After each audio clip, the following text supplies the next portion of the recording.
Bé, seguim en els anys 80 del segle XIX, que en aquests anys, els anys de la seva joventut, Canivell era catalanista i anarquista. Encara podem incorporar més coses, encara tenia més militàncies. A més de catalanista i anarquista, també era maçó i lliurepensador. No ens ha d'estranyar, perquè al llarg d'història els principals anarquistes com Bakunin, Proudhon o els germans Reclus han sigut maçons.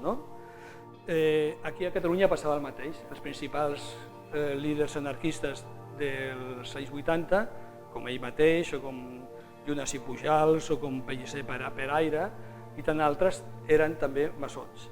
Què és el que buscaven aquests obrers, perquè eren obrers, encara que fossin de la tipografia, eren obrers i treballaven les seves 10 hores en la impremta? Buscaven llocs de trobada amb gent que, a part de defensar uns principis liberals compartits, al mateix temps podrien compartir motivacions de tipus cultural o de tipus literari, perquè aquests obrers dels que estem parlant són obrers que, encara que autodidactes, tenien una formació important. Aleshores, Canivell formava part d'una lògia que es deia la Emancipació, que era una lògia que estava formada exclusivament per obrers. I ell, com tots els germans maçons, tenia el seu nom simbòlic, que en aquest cas era el de Bakunin. El nom simbòlic era Bakunin. Quan el 1886 Roser Arús va fundar una lògia catalana, que era la gran lògia simbòlica de la regió catalana, doncs Canivell, amb la seva lògia, es va incorporar a la gran lògia simbòlica i va participar de manera bastant activa. Va formar part de la Comissió de Justícia i després també va ser el que en la primera assemblea va proposar a la lògia que el català fos la llengua oficial de la maçoneria aquí en Catalunya, encara que després el butlletí de la gran lògia s'acabés publicant en castellà. Canivell també va participar molt activament en la publicació lliurepensadora més important de Catalunya del segle XIX, que va ser la Tramuntana. Tramuntana, encara que el seu director era Llunes i Pujals, que era un important anarcocol·lectivista, bàsicament podem definir aquesta capçalera com a lliurepensadora, perquè en ella escrivien tots aquells personatges que relacionaven en aquests cercles lliurepensadors que anaven més enllà de l'anarquisme. Aquí en la Tramuntana, Canivell formava part del Consell de Redacció i, a més, quan el Llunes el ficaven a la presó, que era bastant freqüent per delictes d'impremta, doncs ell les substituïa en la direcció de la Tramuntana. I després també tenim a la Tramuntana, que és una revista meravellosa, preciosa, molts dibuixos fets per en Canivell. Per exemple, el de commemoració de la Revolució Francesa, el del descobriment d'Amèrica, són dibuixos fets per en Canivell. Bé, per tant, anys 80, Canivell catalanista, anarquista, maçó i lliurepensador. Quan s'acaba això? Doncs a principis de la dècada dels 90. A principis de la dècada dels 90, Canivell trencarà amb tots aquests moviments, deixarà d'actuar públicament o de militar públicament, motivat sobretot, penso jo, per la decepció que li va suposar que els dos grans projectes que ell havia defensat van fracassar. Dintre del món de l'anarquisme, ell defensava un anarquisme lligat amb les societats obreres, un sindicalisme que havia d'aprofitar les escletxes legals que permetia el règim de la restauració, és a dir, era un sindicalisme moderat.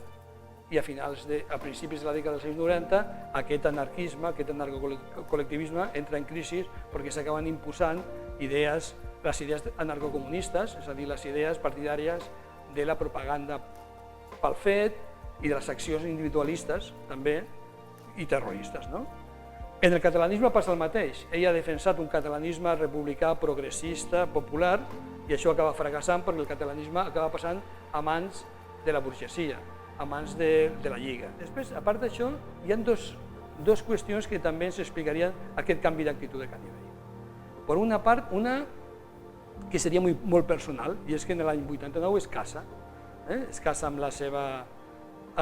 una cosina germana, l'Antonieta, i tot va ser casar-se i començar a tenir fills. I clar, havia de mantenir a la dona, a 4 fills i a la sogra. Això significava que es va veure obligat a treballar moltes hores, amb moltes coses diferents, i suposo que també moderar. Per exemple, un lliure pensador com ell es va casar per l'església i va batejar a tots els fills, quan el normal entre els lliurepensadors és que fessin cerimònies alternatives, i en canvi ell ho va fer. Una altra qüestió que jo crec que també va ser definitiva va ser la biblioteca. El 1894 el mirall el contracte perquè vingui a treballar a la biblioteca, i això amb ell li va de perles, perquè d'alguna manera s'oblida d'aquests anys d'activisme, i aquí, a partir d'aquell moment, es tanca a viure entre llibres, que serà la seva gran passió de la segona part de la seva vida, la impremta i els llibres. En aquesta vitrina teniu alguns documents interns de la biblioteca on podem veure la meravellosa i minuciosa lletra que tenia Canivell quan escrivia, i també lo sistemàtic que era. Hi ha el full d'estadística on ell anava apuntant tots els lectors que venien cada dia a la biblioteca. Això encara es fa.